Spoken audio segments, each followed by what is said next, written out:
지금 이게 국내 정치인지 뭔지 지금 잘 모르겠습니다. 여당도 그렇고 야당도 그렇고 지금 국민들의 민생은 뒷전이고 경제가 태풍이 몰려오고 있다고 대통령께서 그렇게 이야기하는데도 지금 자기 권력 싸움에 미친 것 같습니다. 여당은 여당대로, 야당은 야당대로. 왜 이럴까요? 야당이야 원래 그렇다 치고 야당에는 지금 주인도 없고 서로 친문이니 친명이니 하면서 들이받기 권력 다툼에 혈안이 되어 있지만 여당은 왜 그럴까요? 여당은 지금 중심이 있습니다. 그 중심은 바로 윤석열 대통령이 돼야 합니다. 대통령이 되면 여당에서 원래 탈당을 하죠. 그러나 지금 문재인 대통령은 대통령 끝나는 날까지 대통령을 탈당 안 했죠. 민주당에서. 국민의힘에 의해서 당선된 대통령은 지금은 국민의힘당 여당과 함께 손잡고 국정을 풀어나가야 할 이 중대한 기로에 서 있습니다. 지금이 가장 중요할 때입니다. 경제가 추락하고 이민들이 살기 힘들어 아우성치고 지금 화물연대는 파업을 하고 있고 이런 아수라장판에 중심이 대통령을 중심으로 가고 정부의 뒷받침이 돼야 될 여당이 콩가루 집안으로 되어가는 것 같습니다.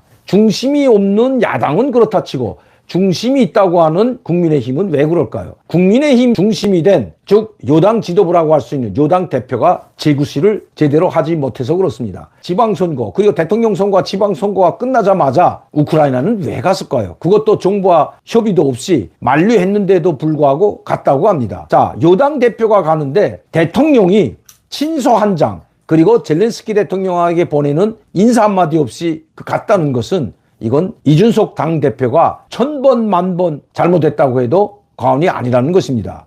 여당 대통령과 함께 충분히 조율하고 정부와 함께 충분히 조율하고 가도 되는데도 불구하고 이렇게 국민들의 생활이 바닥으로 떨어지고 화물연대는 파업을 하고 지금 경제가 추락하는 그 폭풍 전야에 들어와 있다고 하는데도 불구하고 왜 우크라이나에 갔을까요? 우크라이나 문제가 그렇게 중요할까요?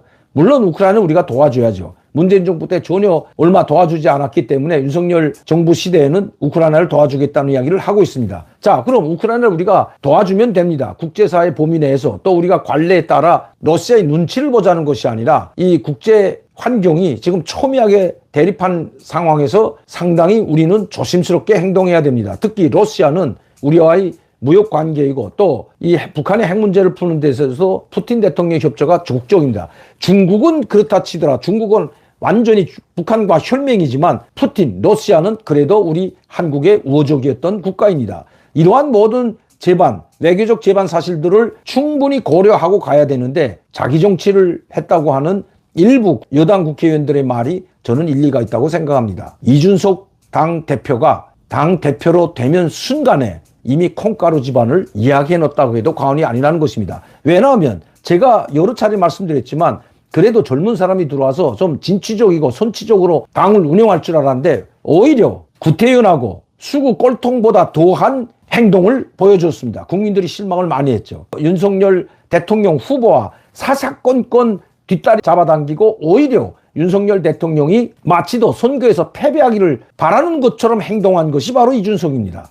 이거 당대표 자격도 없는 거죠. 젊은 사람이 도덕은 거사하고 지금 스캔들에 휘말려서 그것도 하나 제대로 해명하지 못하고 윤리위에서 징계한다고 하는데도 불구하고 자기 집안을 꾸리고 자기를 지지하는 세력을 넓히고 외연을 확장하고 그러기 위해서 우크라이나를 방문했다는 이야기가 파다하게 나옵니다. 혁신이도 그래서 던지고 우크라이나로 떠났다는 것입니다. 개혁과 혁신은 필요합니다. 그러나 지금 개혁과 혁신할 때가 아니라 당이 똘똘 뭉쳐서 정부와 함께 국민들의 안정된 생활을 위해서 힘을 합칠 때입니다. 왜냐하면 지금 국민의힘 당원 110석 정도 되나마 나오고 야권 즉 더불어민주당 170석 그리고 이 정의당이라 비롯한 윤석열 정부가 실패하기를 바라고 사사건건 발목을 잡는 야권이 180석이 이상이 됩니다. 정부와 여당이 똘똘 뭉쳐서 국민 생활을 살펴나가고 보살피고 국민들의 생활을 안정시킬 이런 상황에 오히려 내부 분란을 일으키고 있는 것은 바로 그 중심에 철부지 당대표가 있기 때문이라는 것입니다. 하루빨리 이 내분을 수습하는 길은 이준석이 사표를 내고 나가는 길밖에 없을 것 같습니다. 왜냐하면 지금 윤리위에서 징계를 한다고 하는데 징계받기 전에 스스로 사표를 내고 나가는 것이 국민의힘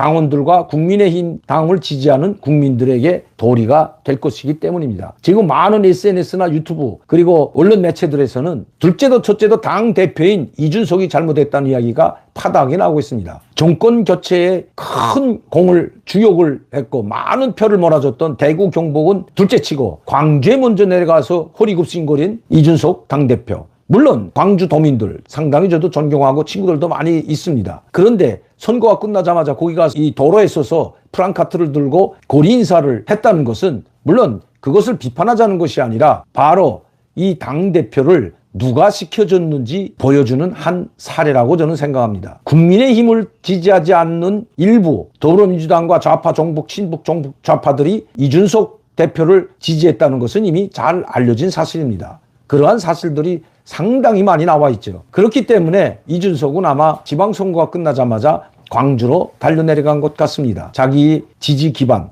즉 당대표가 되는데 많은 역할을 했던 더불어민주당을 지지하는 세력들이 이준석 대표를 당대표로 만들어줬다는 이야기와 소문이 무성하고 실질적인 사례들이 나타나고 있었기 때문입니다. 국민의힘 당원과 그리고 국민의힘 지지자들에게 먼저 고맙다고 인사하고 가도 늦지 않는데도 말이죠.